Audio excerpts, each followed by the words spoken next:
ओम शांति। आज 22 अगस्त 2024 की बाबा की साकार मुरली है। मुरली के महावाक्य हैं, मीठे बच्चे, तुमने सारे कल्प में ऑलराउंड पार्ट बजाया, अब पार्ट पूरा हुआ, घर चलना है। प्रश्न है, तुम बच्चे अपने भाग्य की महिमा किन शब्दों में करते हो? उत्तर है, हम हैं ब्राह्मण चोटी, हमें निराकार भगवान बैठ पढ़ाते हैं। दुनिया में मनुष्य को पढ़ाते, लेकिन हमें स्वयं भगवान पढ़ाते हैं, तो कितने भाग्यशाली हुए। दूसरा प्रश्न है, इस ड्रामा में सबसे बड़ा पोजीशन किसका है? उत्तर है, निराकार बाप का। वह तुम सब आत्माओं का बाप है। हम आत्माएं ड्रामा के सूत्र में बांधी हुई हैं। सबसे बड़ा पोजीशन बाप का है। ओम शांति। रूहानी बच्चों से रूहानी बाप पूछ रहे हैं, मीठे मीठे बच्चों, अपना घर शांतिधाम याद है? भूल तो नहीं गए हो? अब 84 का चक्र पूरा हुआ। कैसे पूरा हुआ है यह भी तुम समझ गए हो। सतयुग से लेकर कलयुग अंत तक ऐसे और कोई भी पूछ न सके।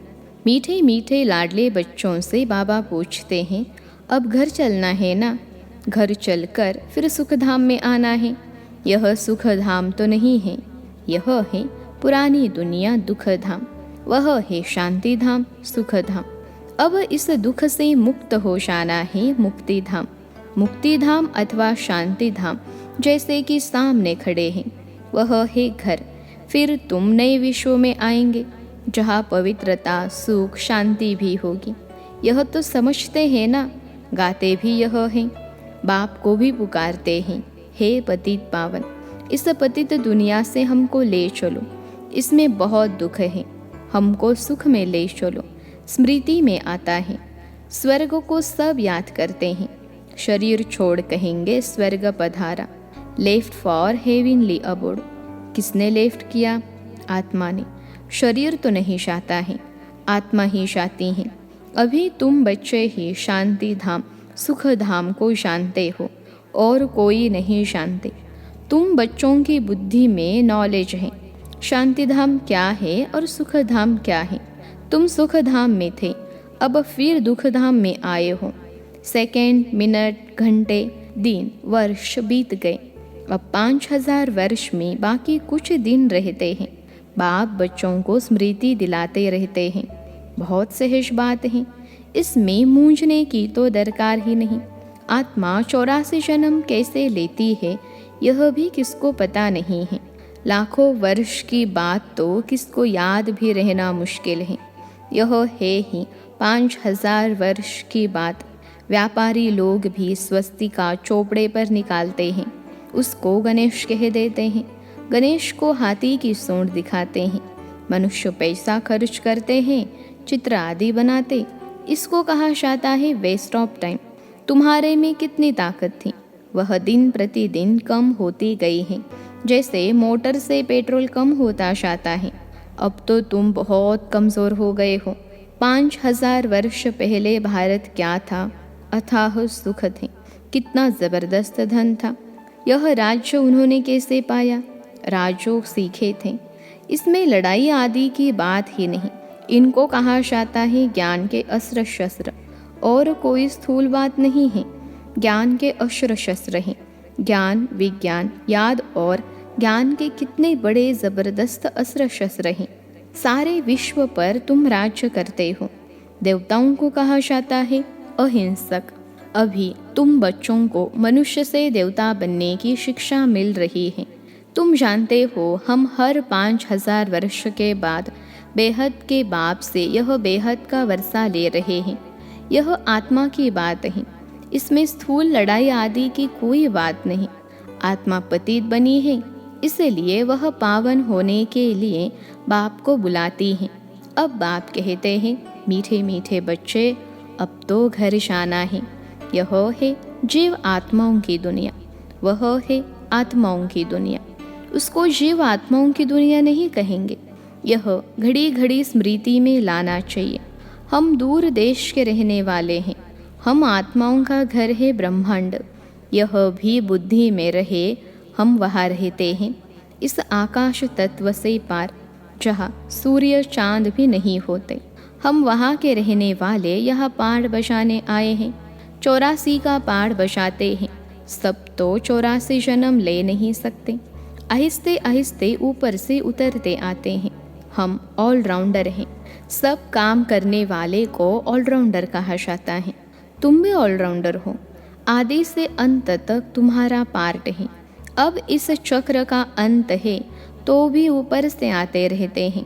बहुत बच्चे रहे हुए हैं जो ऊपर से आते रहते हैं, वृद्धि को पाते रहते हैं। बाप ने तुम बच्चों को हम सो का अर्थ भी समझाया है।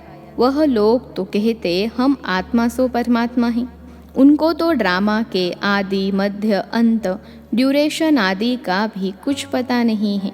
तुमको बाप ने समझाया है, इस शरीर में तुम अभी ब्राह्मण हो। प्रजापिता ब्रह्मा द्वारा शिव बाबा ने तुमको एडॉप्ट किया है, पढ़ाते हैं। यह तो याद रहना चाहिए ना, बाप हमको पढ़ा रहे हैं। वह ऊंचते ऊंच भगवान हैं। सभी आत्माएं इस ड्रामा के धागे में पिरोई हुई हैं। अभी तुम जानते हो, हम शुरू में देवता थे, फिर हम सो क्षत्रिय धर्म में आए, अर्थात सूर्यवंशी से चंद्रवंशी में आए। इतने जन्म लिए, यह सब पता होना चाहिए। यह नॉलेज पहले तुम्हारे में बिल्कुल नहीं थी, अभी बाप ने समझाया है। यह वर्णों की बाशोली है। अभी फिर शूद्र से ब्राह्मण बने हो, ब्राह्मण से फिर देवता बनेंगे। विराट रूप दिखाते हैं ना, तुम्हारी बुद्धि में सारा ज्ञान है। कैसे हम नीचे उतरे, फिर ब्राह्मण कुल में आए, फिर रीटी डिनेस्टी में आए। अभी तुम ब्राह्मण हो, चोटी चोटी सबसे ऊंच होती है। तुम्हारे जैसा ऊंच कुल कौन कहलावे। भगवान बाप आकर तुमको पढ़ा रहे हैं। तुम कितने भाग्यशाली हो। अपने भाग्य की कुछ महिमा तो करो। बाहर में तो सब मनुष्य मनुष्य को पढ़ाते हैं। यह तो है निराकार बाप। यह बाप कल्प कल्प एक ही बार आकर नॉलेज देते हैं। पढ़ाई तो हर एक पढ़ते हैं ना। बैरिस्टर की नॉलेज पढ़कर बैरिस्टर बनते हैं। वह सब मनुष्य मनुष्य को पढ़ाते आते हैं। अभी यह है भगवानुवाच। मनुष्य को तो कभी भगवान नहीं कहा जाता है, वह तो है निराकार। यहाँ आकर तुम बच्चों को पढ़ाते हैं। पढ़ाई न सूक्ष्म वतन में न मूल वतन में पढ़नी होती है, पढ़ाई होती ही यहाँ है। इसमें मूंझने की तो कोई बात ही नहीं। स्कूल में कभी स्टूडेंट कहेंगे क्या कि हम मूंझते हैं? हमको निश्चय नहीं होता। पढ़ाई को पढ़कर अपना स्टेटस लेते हैं। यह लक्ष्मी नारायण सतयुग आदि में विश्व के मालिक कैसे बने? ज़रूर बाप द्वारा बने। बाप तो सच बताएंगे, भगवान कोई रॉन्ग थोड़े ही बता सकते हैं। बड़ा भारी इम्तहान है। इस समय तो है प्रजा का प्रजा पर राज्य, राजा रानी है नहीं। सतयुग में थे, अभी कलयुग अंत में है नहीं। इसको कहा जाता है पंचायती राज्य। गीता में लिख दिया है, कौरव और पांडव। रूहानी पंडे तो तुम हो ना, सबको रूहानी घर का रास्ता बताते हो। वह है तुम आत्माओं का रूहानी घर। रूह जन्म लेकर पहाड़ बसाती है। यह बातें तुम्हारे सिवाय और कोई नहीं जानते। ऋषि मुनि आदि कोई भी न रचता को न रचना के आदि मध्य अंत को जानते हैं। लाखों वर्ष कह देते हैं, परंतु उनका भी कोई पूरा हिसाब किताब नहीं है। आधा आधा भी हो न सके। पूरा आधा सुख धाम, फिर पूरा आधा दुख धाम। यह है पतित दुनिया विशेष और वह है वाइसलेस। बाप कितना ऊंचते ऊंच है, परंतु कितना साधारण है। कोई बड़े आदमी ऑफिसर्स आदि से मिलते हैं तो उनको कितना रिगार्ड देते हैं। पतित दुनिया में पतित मनुष्य ही पतितों का दीदार करते हैं। पावन तो है ही गुप्त, बाहर से दिखाई कुछ नहीं पड़ता है। बाप को कहा जाता है नॉलेजफुल, ब्लिसफुल। सब बातें बाप में फुल हैं, इसलिए उनको ज्ञान का सागर कहा जाता है। हर एक मनुष्य के पोजीशन की महिमा अलग अलग है। वजीर को वजीर, प्राइम मिनिस्टर को प्राइम मिनिस्टर कहेंगे। यह फिर है ऊंचते ऊंच भगवान।